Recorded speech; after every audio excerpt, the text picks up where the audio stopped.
আসসালামু আলাইকুম, আমি জান্নাত।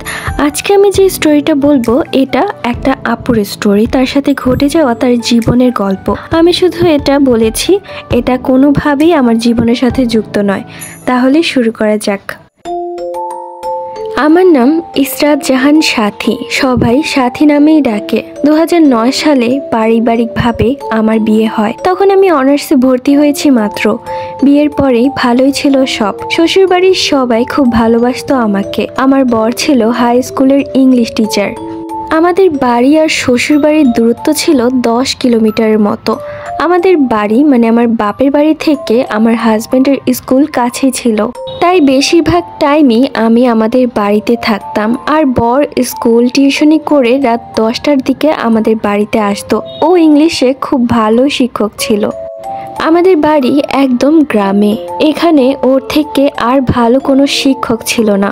বেশিরভাগ টাইম ও স্কুলেই থাকতো। সব ঠিকঠাক ছিল। 2 বছর খুব ভালোই সংসার কাটলো। 2011তে আমি প্রেগনেন্ট হই। শ্বশুরবাড়ি বাপের বাড়ি সবাই খুব খুশি। আমার হাজব্যান্ডও খুব খুশি হন। 4 মাসে আমার প্রচুর ব্লাড যেতে শুরু করলো। ডাক্তারের কাছে গেলাম, সে বেড রেস্ট দিল। চলে এলাম বাপের বাড়ি একবারের জন্য। বেবি হওয়ার পরে যাব এই প্ল্যান করেই চলে এলাম। আমাদের বাড়িতে আমি, আমার মা, ছোট ভাই ক্লাস 10-এ পড়তো তখন, আর বড় ভাবি। এই নিয়ে আমাদের সংসার। আমার বাবা নেই। ছোট ভাই হওয়ার 3 বছর পরেই বাবা মারা যায়। সেই থেকে বড় ভাই আর মা অনেক কষ্ট করে আমাদের মানুষ করেন। বড় ভাইয়া নৌবাহিনী জব পায়। সেই থেকে আমার মায়ের কষ্ট ঘুচালো। মা বয়স্ক ছিল, তাই ভাবি বাড়িতেই থাকতো। ভাবি খুব মিশুক ছিল, যে কোনো মানুষের সাথেই খুব তাড়াতাড়ি মিশতে পারতো। আমি বেড রেস্টে যাওয়ার পর স্বামীর কাছে আসা একবারের জন্য নিষেধ ছিল। এই নিয়ে বর প্রথম একটা ঝামেলা করছিল, বাট তারপর লক্ষ্য করলাম সে ভালোই আছে। পাশে শুয়ে থাকলেও আমার দিকে তাকাচ্ছে না, আমার গায়েও হাত লাগাচ্ছে না। আমি ভাবলাম হয়তো ডাক্তার নিষেধ করেছে, তাই দূরে দূরে থাকছে, বাট এটা ব্যাপার না। দিন যত যাচ্ছে বরের অবহেলা তত বাড়ছে। আগে রাতে বাসায় আসতো, আর এখন আসরের আজানের পরপরই বাসায় আসে। আর আমার ভাবির সাথে খুব অন্যরকম একটা সম্পর্ক। আগেও ভালো সম্পর্ক ছিল, যেহেতু ভাবি অনেক মিশুক ছিল তাই, বাট এখনকার রিলেশনটা চোখে পড়ার মতো। সন্দেহ করিনি কখনো, কারণ ভাবি অনেক ভালো মনের মানুষ ছিল এবং এতদিনে তার কোনো খারাপ কিছু চোখে পড়েনি। একদিন ভোর রাতে ঘুম ভেঙে যায়। উঠে দেখি বর পাশে নেই। আমিও ধীরে ধীরে উঠলাম। উঠে দেখি সিঁড়ির ওপর বসে বসে ফোন টিপছে।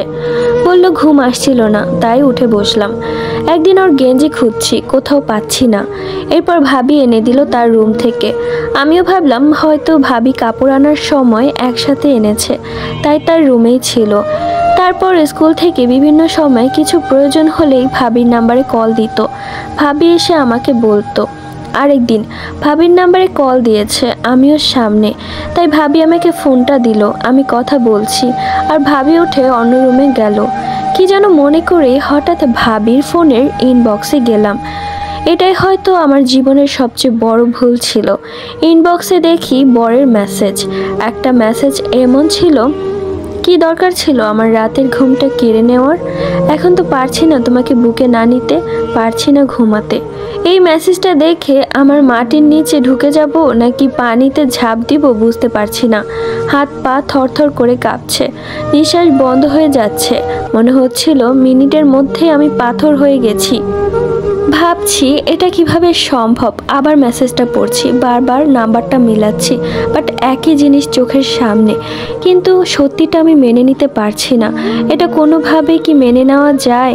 আমার প্রেশার বেড়ে গেল, শ্বাসকষ্ট শুরু হলো। মা চিৎকার দিয়ে বলছে, আমার মেয়েটা কেমন যেন করতেছে, তোমরা কে কোথাও আছো, সবাই আসো। মায়ের প্রতিটি কথা কানে যাচ্ছে, কিন্তু কি বলবো, সেই শক্তি নেই আমার। ভাবি আশেপাশে সবাই আসলো। কিছুক্ষণ পরে কথা বলতে লাগলাম। বর শুনে তাড়াতাড়ি বাসায় আসলো। ততক্ষণে আমি কাউকে কিছু বললাম না, শুধু চোখের পানি পড়ছে আর হাত পা কাঁপছে। ভাই অনেক কষ্ট করে বিয়ে দিয়েছে, একা ইনকাম করে, আর বিয়েতেও অনেক খরচ হয়েছে। এরপর এমন কিছু শুনলে ভাই, আমার মা সবাই মরেই যাবে। আমি খুব আদরের, এই ব্যাপারগুলো কেউ মেনে নিতেই পারবে না। রাতে বর বলল, কি ব্যাপার, হঠাৎ করে কি হলো তোমার? সকালেও তো সব ঠিক ছিল। আমি কথা না বলেই অন্যদিকে ফিরে শুয়ে আছি, আমার মাথায় হাত দিচ্ছে।